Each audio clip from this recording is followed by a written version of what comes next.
Hey guys, welcome back to my channel guys. তো আজকে আমি তোমাদের সাথে শেয়ার করছি একটা অগোছালো ভ্লগ। তো আশা করি তোমরা সবাই খুব খুব খুব ভালো আছো, আমরাও সবাই ভালো আছি। তো চলো আজকের ভ্লগটা স্টার্ট করা যাক। আর আই হোপ তোমাদের ভ্লগটা ভালো লাগবে। যদি ভালো লেগে থাকে তাহলে লাইক, কমেন্ট অ্যান্ড সাবস্ক্রাইব করে দিও।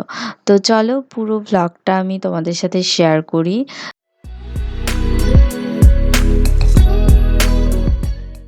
তো আজকের মিশন হচ্ছে আমার ড্রেসিং টেবিলটাকে একটুখানি অর্গানাইজ করা। আর আমার ড্রেসিং টেবিলের অবস্থা দেখতে পেরেছো, একদমই এলোমেলো হয়ে রয়েছে। কারণ গতকাল রাত্রে আমি ল্যাপটপে কাজ করেছি, সেই ল্যাপটপ রয়েছে, মামামের টয় এনে রেখে দিয়েছে, ওর বডি লোশন রেখে রাখা হয়েছে, মানে উল্টো পাল্টা সব কিছু এলোমেলো হয়ে রয়েছে। আর রেগুলার অ্যাকচুয়ালি আমি ড্রেসিং টেবিলটা এখন গোছাতেও পারি না, কারণ আনভিকে নিয়ে এত বিজি থাকি, তারপর গুছিয়ে রাখলেও আবার এলোমেলো হয়ে যায়।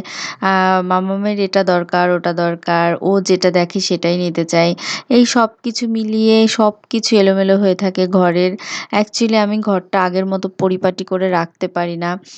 আর আমি কিন্তু যথেষ্ট পরিপাটি করে রাখতে পছন্দ করি এবং আমি নিজেও পরিপাটি থাকতে ভালোবাসি। বাট এই মানে এখন এই টাইমটা যা চলছে, এখন কি হয়, এখন সারাদিনে আমি এত বিজি থাকি মামামকে নিয়ে। তো পুরো দিনে শুধুমাত্র একটাই টাইম পাই, সেটা হচ্ছে বিকালে ও যখন ঘুমিয়ে থাকে তখন। তো ও যখন ঘুমিয়ে থাকে, ওকে তখন ঘুম পাড়াতে গেলে না আমার নিজের এতটা টায়ার্ড লাগে যে আমি নিজেই ঘুমিয়ে যাই। তখন মনে হয় বাবা থাক, আমি পরে দেখে নেব, আগে আমি একটুখানি শুয়ে নেই, আগে রেস্ট নিয়ে নেই। তো এটাই হচ্ছে ব্যাপার। এই জন্য আমি আর ঘরটাকে ভালো করে অর্গানাইজ করে রাখতে পারি না। তো এই আর কি, এটাই চলছে। এবার এই সময়টা দিয়ে যদি কেউ আমাকে বিবেচনা করে তাহলে আমার কিছুই করার নেই। কারণ আমার আগের লাইফ আর এখন মানে রানিং যেই লাইফটা চলছে সেটা একটুখানি ডিফারেন্ট।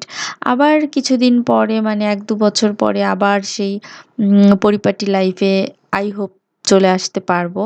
তো চলো আমি ড্রেসিং টেবিলের সব জিনিসগুলো আগে নামিয়ে নিই, এক এক করে নামিয়ে দেন ক্লিন করে তারপর হচ্ছে এগুলোকে অর্গানাইজ করে রাখবো।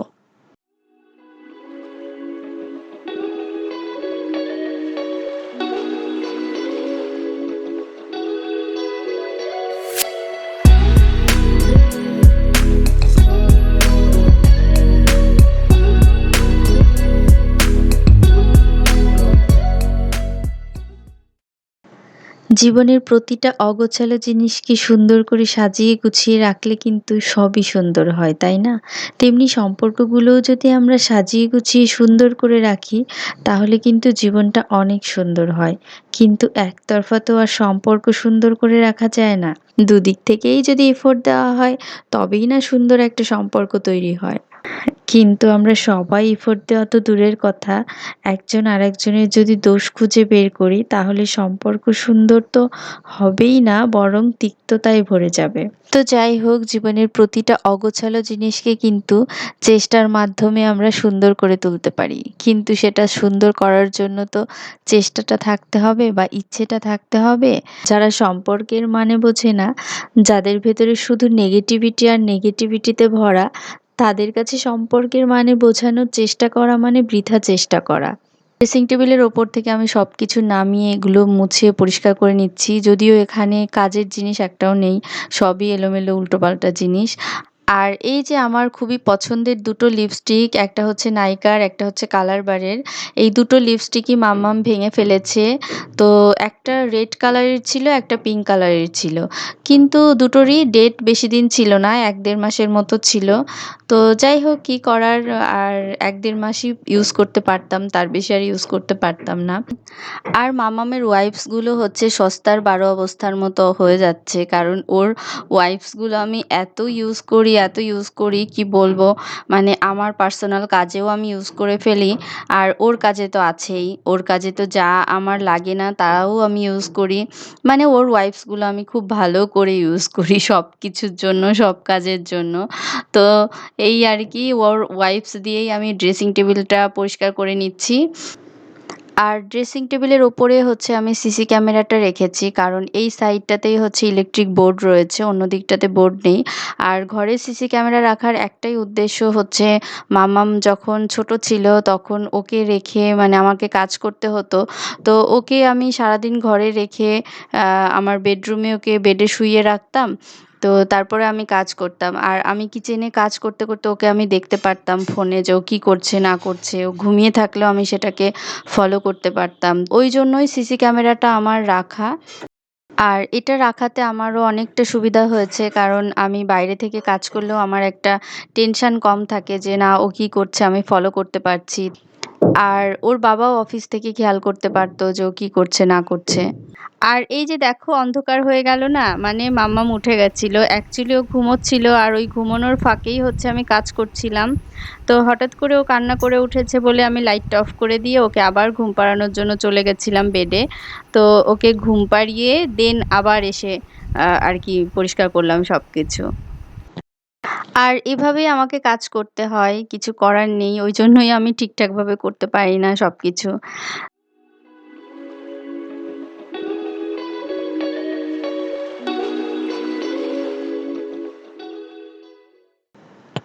এই যে ইলেকট্রিক ল্যাম্পটা দেখতে পাচ্ছ, এটা হচ্ছে আমি দিল্লি থেকে কিনেছিলাম। তো যখন দিল্লিতে থাকতাম আমি আমার বেডরুমে এটা ইউজ করতাম। এটার ভেতরে একটা লাইট আছে আর উপরের দিকটাতে একটুখানি গর্ত আছে। তো ওই জায়গাটাতে হচ্ছে আমি এসেনশিয়াল অয়েল দিয়ে দেই আর নিচের যে লাইটটা আছে ওটা থেকে যখন হিটটা বের হয় তখন পুরো ঘরের যেই অয়েলের স্মেলটা সেটা পুরো ঘরে ময় হয়ে যায়। মানে দারুণ একটা রিফ্রেশিং একটা পজিটিভ ভাইব তৈরি করে। তো যেই ফ্লেভারের অয়েলটা এর ভেতরে দেবে ওই ফ্লেভারটা পুরো ঘরে ছড়িয়ে যাবে। তো আমার হচ্ছে ল্যাভেন্ডারটা ভীষণ ভালো লাগে। আমি ল্যাভেন্ডারটা ইউজ করি আর একটা জাপানিজ চেরি ব্লসমের একটা এসেনশিয়াল অয়েল ইউজ করি। ওটা দারুণ ফ্লেভার বের হয়। কিন্তু এখন আমি রেগুলার রাখতে পারি না। কারণ মামাম হচ্ছে ওটা টাচ করে আর ওটা তো গরম হয়ে যায়। ওর জন্য রিস্কি যার কারণে আমি ওটা বাইরে রাখি না এখন।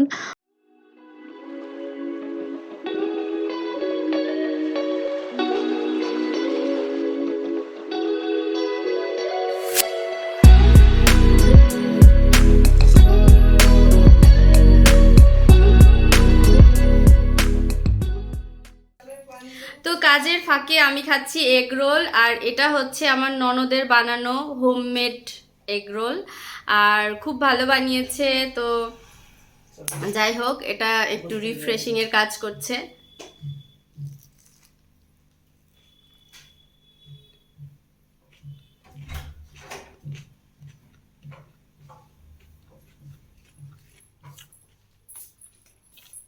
তারপর সন্ধ্যাবেলা চা খেয়ে আর এগরোল খেয়ে একটু রেডি হয়ে নিচ্ছিলাম বাইরে যাব বলে। তো আমি ফাউন্ডেশন লাগিয়ে নিচ্ছি। নরমালি আমি বাইরে গেলে ফাউন্ডেশন খুব একটা লাগাই না। তো আজকে কেন যেন ফাউন্ডেশন লাগাতে ইচ্ছে হলো তাই জন্য লাগাচ্ছিলাম। তো আমি ফাউন্ডেশনের জন্য হচ্ছে সুগারের ফাউন্ডেশন ইউজ করি। যেহেতু আমার ড্রাই এবং কম্বিনেশন স্কিন তো আমার সুগারের ফাউন্ডেশনটা ভীষণ ভালো লাগে।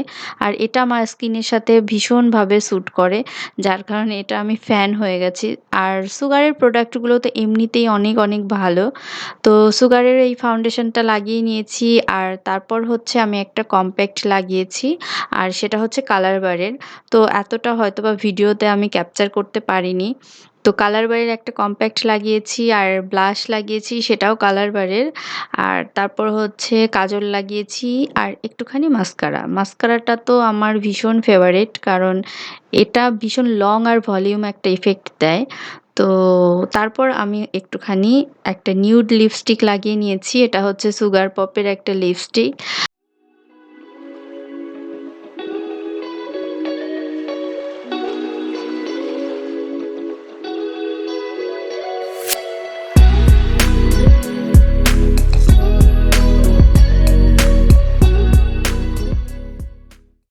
তারপর আমি বেরোনোর সময় একটুখানি আমার চুলে সেরাম লাগিয়ে নিচ্ছি। আর আমি না আমার চুল নিয়ে ভীষণ আনকমফোর্টেবল কারণ আমার চুল খুবই পাতলা যার কারণে আমি ভীষণ আনকমফোর্টেবল ফিল করি। মানে আমি কোনো স্টাইল করতে পারি না চুলের। আর ইদানিং ভীষণ হেয়ার ফলও হয়। আগে অতটা হেয়ার ফল হতো না কিন্তু মামাম হওয়ার পরে একটু হেয়ার ফলটা বেড়েছে। তো ও যখন পেটে ছিল তখন তো আমার একদমই হেয়ার ফল হতো না। তো যাই হোক, এই তো রেডি কমপ্লিট আমার। এখন বাইরে বের হব।